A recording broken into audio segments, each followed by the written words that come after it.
मित्रों नमस्कार, मैं बालकृष्ण त्रिपाठी चमत्कारों की दुनिया में एक बार फिर आप लोगों का स्वागत करता हूं, अभिनंदन करता हूं, वंदन करता हूं। मित्रों आज के इस वीडियो में हम श्रीमद् भगवद गीता के अध्याय 3 के श्लोक नंबर 3, 4 और 5, 3, 4 एंड 5 के बारे में कुछ हम लोग जानने का प्रयास करेंगे।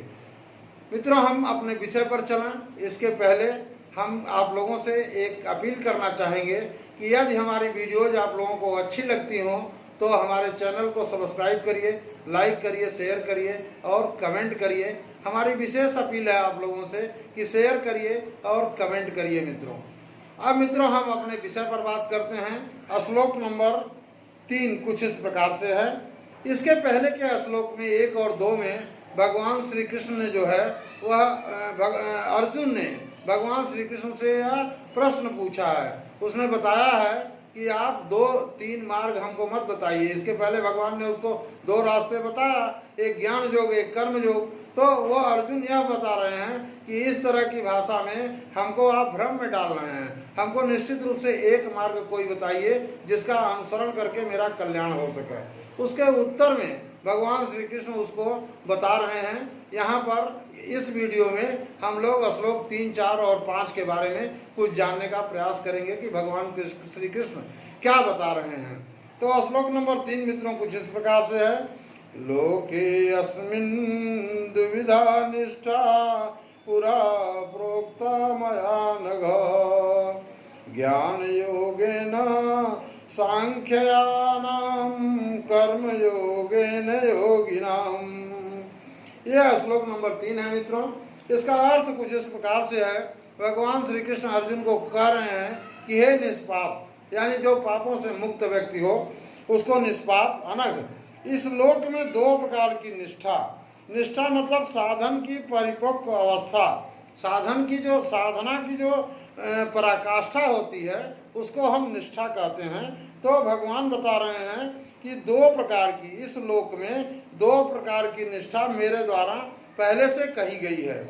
और सांख्य योगियों की निष्ठा तो ज्ञान योग से और योगियों की निष्ठा कर्म योग से होती है।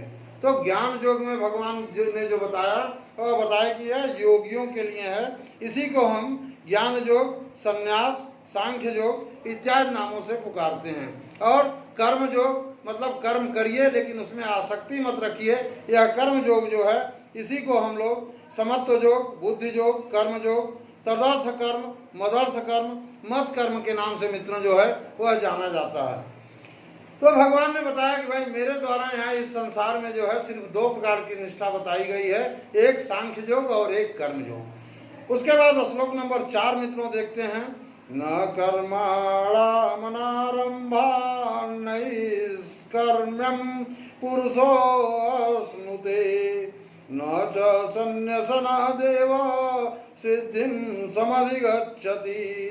श्लोक का अर्थ मित्रों कुछ इस प्रकार से है कि मनुष्य न तो कर्मों का आरंभ किए बिना निष्कर्मता तो को यानी निष्ठा को प्राप्त होता है। तो मनुष्य यदि कर्मों को न शुरू न करे तो भी उसे कोई भी निष्ठा, कोई भी साधना जो है उसे प्राप्त जो है वह नहीं होगी। और न संन्यासनात् कर्मों के केवल त्याग मात्र से सिद्ध यानी सांख्य निष्ठा को ही प्राप्त होता है।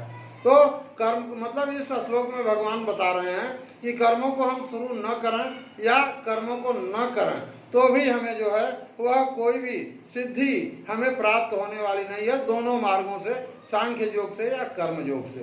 अब श्लोक नंबर 5 में मित्रों भगवान बता रहे हैं क्या है, हम देखते हैं। नहीं कश्चित् क्षणमपि जातु तिष्ठत्य कर्म कृत कार्यते ह्यवसः कर्म सर्व प्रकृति जैर्गुणैः।